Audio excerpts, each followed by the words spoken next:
Hello, chefs. This is Chef's PSA podcast. I'm your host, André Natera. On today's episode, we're going to talk about what really is good food. Stay tuned.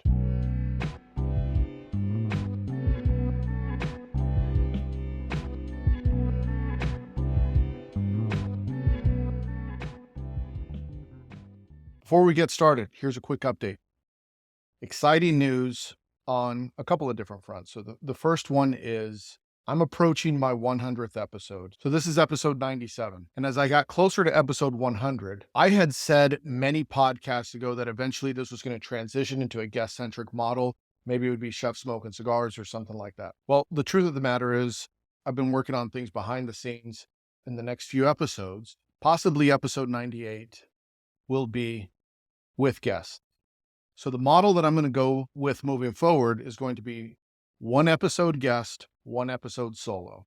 So the current Chef's PSA podcast format that you see with just me and you, anywhere from 15 to 30 minutes, that'll remain every other week. The guest-centric podcast will be about an hour or longer, and I'll have different industry guests coming in. Chef friends of mine, celebrity chefs, A-listers, B-listers. I've already got a great lineup of chefs. I don't want to spoil who I have coming on, but I have the next year of chefs already booked out. So I'm really excited about the chefs that I'm going to have on. And it's going to be good because you'll hear from a different perspective, not just my perspective. You'll hear from other chefs, female chefs, pastry chefs, male chefs, celebrity chefs, Michelin star chefs. So we'll still try to keep the conversation fun, light, educational, and something that you could take away from it, that you could implement some best practices into your daily life or into your daily culinary practice. So that's coming soon. The very first guest I'm going to have is Casey Duty, a pastry chef out of Chicago. Phenomenal pastry chef. You should go follow her. She's got a very interesting story. And one of the reasons why I really wanted to connect with her and have her be the first guest is because you all don't see the amount of DMs I get. But I'll tell you, the DMs that I get the most requests on is, when am I going to have a pastry episode? When am I going to talk about it from a female chef's perspective? And when am I going to talk about best practices regarding burnout and taking care of yourself? Well, fact of the matter is, those are three subjects that I'm not really qualified to talk about. One, obviously, I'm not a pastry chef or a female chef. And then when it comes to burnout, I have my own opinions on it because I probably work too much. I work 7 days a week. So not everyone's the same when it comes to that. So I wanted to get someone on that could speak to those three subjects and offer their perspective, something that I can't do. So the very first guest is going to be a pastry chef. It's the Pastry Chef's PSA episode 1. Guest-centric. I'm working on the edits now, but as soon as it's ready, it'll be up very soon. I also created a new cover art for Chef's PSA. I did a poll on my Instagram. I had 5 options. This is the one that won, and this is the one that came in second. So they may go interchangeably on Spotify because I think I could do certain cover art for specific episodes. If I could do that, when it's a solo podcast, it'll be the one with my face. When it's a guest podcast, it'll be the other one. Let's see if I could do that. I don't know if that's possible, but anyway, that's what I'm thinking is possible. The other thing, update, is I'm almost done with this Bad Cooks Everywhere book. Here's a preview of the new cover for it. You'll see some snakes and you'll see a little chick. The reason for that, the metaphor is, it's like this innocent little chick surrounded by all these venomous snakes, or harmless snakes in some cases. But anyway, sometimes that's a metaphor for the kitchen. So that book is almost done. I'm working on it. Very aggressive. I've had to send it to a couple of people to get feedback because it's a little bit dark at times. So anyway, we'll see how that goes. New book coming soon. Today's episode. So in conversations I've had recently with some chef friends of mine, we started talking about good food and what really is good food. And so I was hanging out with some family and we were eating this beautiful dish of shrimp soup with fish. It was made in a chipotle broth and some Spanish rice. They had epazote leaves in it. So this is a Mexican dish. It was really delicious. And as I was eating it, I was thinking, it's very simple, humble food. There's a certain level of technique, but there's more of an understanding of flavor development and how to cook. So it's not necessarily classic French technique, but there is an understanding of how to make sure things taste good, the history of dishes being passed down to family members. And as I was trying this, I was like, this is more delicious than anything I've had recently. And there was a homemade mole also the other day that I had. It was excellent. It was honestly as good as any of the best restaurants. And this was home cooked. And I started to think about food that I crave. And the food that I crave, it's usually very simple things: a French onion soup, a lobster bisque, a good mole, a really good Thai style curry, some excellent butter chicken, some simple things that I've had at people's houses, right? Gone over to people's house and they make an excellent tiramisu. I have a friend, shout out to Ninad Proporski. He makes, or his wife rather, makes one of the best tiramisus, better than I've had in any restaurant. And so as chefs, sometimes we focus too much on what we're doing in the restaurant, and it has to be scalable because you have to replicate food for volume, for the amount of guests that you're coming in. It has to be fast. Maybe it's 1 or 2 pan pickups. You have to cook to the lowest skill set in the kitchen, meaning just because the chef could do it doesn't mean the rest of the cooks can do it. It has to sell. So a lot of dishes that people prepare at home wouldn't necessarily do well in a restaurant setting. You have to present it differently. At home, you could eat family style. It doesn't have to look as beautiful, it has to taste really good. But in a restaurant, you might need to add some garnishes, sometimes those unnecessary garnishes as well, just to make it look a little better. The food doesn't always cross over as seamless as people think, from home cook to restaurant cook. Some people say the best cook is the grandmother or the mother. My mom is a okay cook. She's not the best cook, but I crave her food because it's what I grew up on. And I'm sure a lot of you listening will think back to those childhood dishes that you had, and you think that's something I want to eat. I miss my grandmother's this, that, and the other. I miss when my mom used to make this for me, or my dad used to make this for me, or my grandparents or my uncles, or when we all gathered around the table and we had these wholesome, delicious meals. And a lot of times it was with simple ingredients and straightforward cooking. So then you look at the restaurant industry and you look at some of the avant-garde techniques that we do. And in order to get from A to Z with a dish and all the different steps that go to it, you got to make a farce, and you got to make a breading, and then you got to stuff it, and it's got to go under the skin, and then you got to roll it, and then you got to sous vide it, and then you got to sear it, and then you got to baste it, and then you got to let it rest, and then you got to slice it. And then you're going to pour a sauce over it that took 48 hours, not including the reduction time. And it has these intricate little garnishes on it. And then it goes out to the table, and it required at least 5 cooks to get to the end point at minimum. And then someone tries it and they say, well, it's not as good as my mom's mole or my mom's pasta. It's an interesting thought to have because more complex doesn't always equal better and tastier. Now, with that being said, what is good food? Because maybe you didn't have a food-centric childhood growing up. So good food to you was going out to eat and trying different restaurants. And your food memories are associated with different restaurants that you had. Maybe you went to a local Thai restaurant. So every time you have their jungle curry, it takes you back to a moment. Maybe you were kickboxing on the beach in Phuket, Thailand, and you had green papaya salad and you had street food. So that takes you back to a certain memory, right? So frame of reference is equally as important. The interesting thing about food is we celebrate everything with food. You have a birthday, let's eat. Anniversary, let's eat. Get together, let's eat. Party, let's eat. Christmas, let's eat. Thanksgiving, let's eat. So many special moments are created with food being the focal point of everything. Then you have your down moments. You had a bad day, let's go eat. We need to cheer them up, buy them pizza, right?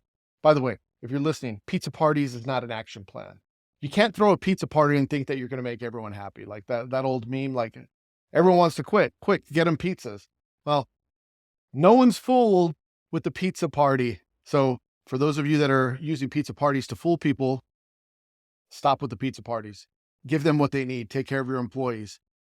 You can still buy them pizza, but pizza is not the pacifier that you think it is. Now, from a chef's perspective, when we start talking about good food, a lot of times as chefs, we look at the technique that goes into a dish. So when I go to a restaurant, people always ask me, are you judging all the food whenever you go out to eat? You're probably judging everything. I said, like, no, that's not true. And people sometimes say, I'm afraid to invite you over because you're going to be judging my food, how I cook. Not the case. I don't judge anyone's food when I'm eating at their house. As a matter of fact, I'm very appreciative when I go to someone's house that's cooking for me because I know they're not professional chefs and they're cooking from the heart, which is different. Not that chefs don't cook for the heart, because we all do. But when someone's not a professional and they're cooking for someone that is a professional, I think the best thing that you could do is enjoy the food and receive the gift with thanks. Now, when I go to someone's restaurant, if I'm there to eat, I'm not judging their food. I'm hungry, I'm eating, it's nourishment, different conversation. But if I'm going there to dine, then I probably will be a little bit more nitpicky. Now, how am I judging the food when I go eat somewhere? If it's good or not? Well, I'm basing it off of what they're trying to do. So if someone's trying to be a high-end Thai restaurant and the food doesn't feel Thai, then I'm going to judge them on it because food is subjective. What's bad to one person is good to another person. So the only thing that you could really judge the food on is, are they executing what they're trying to do? They want to be a fine dining restaurant. Are they behaving as a fine dining restaurant? They want to be a burger spot. Are they putting up good burgers? Right? That's all that matters, is are they living up to the potential of the restaurant that they are aspiring to become? Because a lot of people don't. They want a certain type of restaurant that they're trying to deliver, but they completely miss the mark in delivering it. And then you have to look at something that's very common in our industry. And that is, sometimes we get in our way and we overcomplicate food and we make it worse. At what point do you look at the dish and say, it tastes good? This is an amazing dish. Don't put anything else on there. And that's a struggle sometimes for chefs, because that amazing dish sometimes might look plain. It might not be beautiful, but it's amazing. But it just misses the mark on presentation, and it might not fit the type of restaurant that you have. So you add a complex technique here and a complex technique there. And then before you know it, you've overcomplicated the dish, and it's no longer as good as it was initially, and it no longer resembles the original dish. On the flip side, sometimes you need to add stuff to a dish. You need to combine flavors. You need to bring it together so that as people taste it, they say, I've discovered something new. That's a new flavor. There's depth, there's umami, there's acidity, and it all works really well together. Texture, flavor, visually. That's another way that you could look at food and say, what is good food? Now, I'll tell you from a chef's perspective, if I'm running a restaurant and someone's bringing me food, so someone on my team, a sous chef or a cook, I'm going to walk you through how I critique the food and some of the things that I look for. When we're in the beginning stages of iteration on a dish, I don't necessarily judge the presentation too hard, because you could add things and you could change the way things are plated to make it look good. The first thing I want to do is I want to look at it and say, is this something that I would want to eat? Period. And then as I start looking at it, I start thinking about visual balance, textural contrast. Is there crunchy? Is there smooth? Then I start thinking about flavor contrast as I'm tasting it. Is it too sweet? Is it too salty? Does it balance well? Does it need a little bit of this or a little bit of that? I think about the flavor combinations that are on the plate. Do they make sense?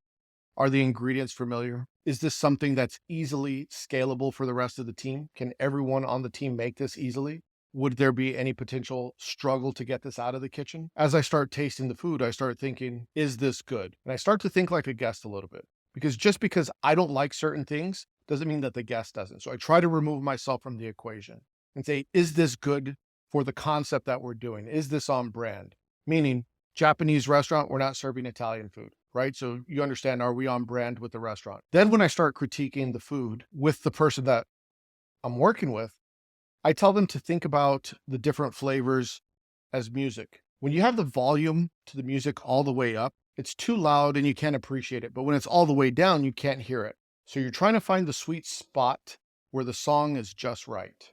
And that comes in a lot of different forms. It comes in the form of salt, acid, heat, umami, sweetness, and balancing all those flavors like an equalizer on a stereo. I don't know if people have equalizers anymore. You just have iPhones. But when I'm critiquing the food with the chef, I'll say, you need to lift up the salt by about 2, bring down the acid by about 3, or bring up the acid just a little bit. Add a little bit more umami in the form of whatever the case may be that makes sense for the dish. Maybe it's fish sauce or handashi. Maybe it's dried mushroom powder, Worcestershire sauce. There's a lot of different ways that you can incorporate more umami into what you're doing. Does it need a little funk? What is it missing from texture? And we start adjusting all these little things like the dial on a radio to get it just right. Now, once we've nailed, is the flavor in the dish just right? Then we start looking at the technique on the plate. Could it be seared just a little bit more? Could there be more color? Could the knife work be a little bit sharper? When we're eating it, how much do we have to use our knife and fork, right? That's something a lot of people don't think about. A lot of times you create dishes, but you don't ever eat them as a guest would eat them. You look at it and say, wow, that's really cool and beautiful. And then you don't ever try it. And then when you do try it, you realize that it is difficult to eat with a knife and fork. So it's important that when you're creating dishes, that you eat them, that you sit down and you eat them as the guest would. So like I said, you're critiquing the technique on the plate. Could the puree be smoother? Could you pass it through a tamis? Did you need to leave it in the Vitaprec a little bit longer to make sure that the puree was smooth? Was it weeping a little bit? Did you need to add a little bit of xanthan gum to it to prevent the liquid from leaching out on the puree, right? Is your sauce too thick? Delicious, but too thick. Or is it too thin? when you take it to the table, it runs on the rim, right? So that's the opportunity to adjust the technique. So it already tastes good. Now we're going to adjust the technique. Now, once you've adjusted the technique and the flavor, the last thing to adjust is the presentation. Because ultimately, if it doesn't taste good, then it shouldn't be on the menu. When you adjust the presentation, things to look at are going to be how you plate. Is it appropriate for the type of restaurant? Is the way that you plate going to make it to the dining room table, or are you putting in a lot of effort for something that will fall over the second it walks out of the kitchen? So it needs to make sense for the operation. The style of plating, is it easy enough for the team to execute when they are at their busiest, or is it too complicated? Is it better to slice the meat before it goes to the table? Because maybe the grain goes a certain way and you don't want them to complain that the steak is tough. So you want to be the one slicing it. Believe me, slicing meat the right way affects the eating experience. So these are things that you have to consider. What if they slice it the wrong way and they complain that it's not good or it's too tough, right? Something you have to think about. Will it get cold if you slice it, right? What are the functional garnishes that go on the plate? So if you're serving lemons with something like fish, are you serving a lemon cheek? Or are you serving a half a lemon with a lemon wrap on it to prevent the seeds from leaking out?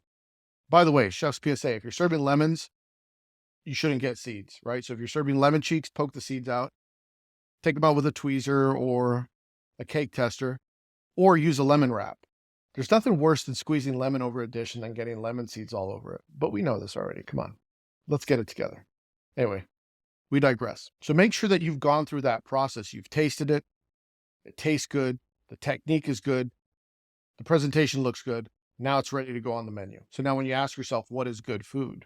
Good food is going to be different to every single body. Some people are going to say good food is what they grew up on. Some people are going to associate good food with certain memories that they have. Other people are going to associate good food with who they ate it with. Sometimes good food is going to be based on the technique and the way you created the dish. So good food is different to every single body that eats the food. Now, a smart chef would try and incorporate all of that into their menu. So you have things that are going to resonate with people's childhood. You have things that are going to resonate with people at home, with people that have traveled, and also resonate with people from the technique and the creativity of your food. Make sure that it matches the restaurant. Time and place matters. Anyway, if you want to support the show, you know what to do. Make sure you leave 5 stars. If you're listening on Spotify, nothing less than 5 stars. I'm a 5-star man. If you're watching on YouTube, hit the like and subscribe button. Chef's PSA is now on Substack, where you get exclusive podcasts there for the price of some gas station snacks. For $10 a month, you could get some exclusive content on Substack from Chef's PSA, including lots of books, free courses.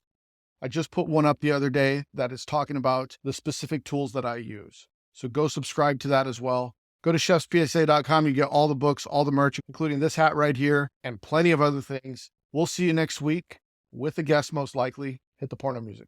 No, it's André in the kitchen, mixing, dropping chef knowledge, no fiction, stirring up the beats, heating up the session. Listen close, classes in session.